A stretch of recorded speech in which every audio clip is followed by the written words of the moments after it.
خطبہ نمبر 46۔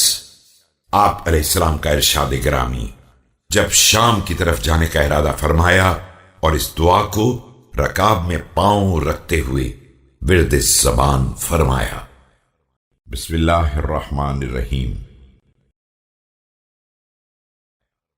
خدایا، میں اس سفر کی مشقت اور واپسی کے اندوہ و غم اور اہل و مال و اولاد کی بدحالی سے تیری پناہ چاہتا ہوں۔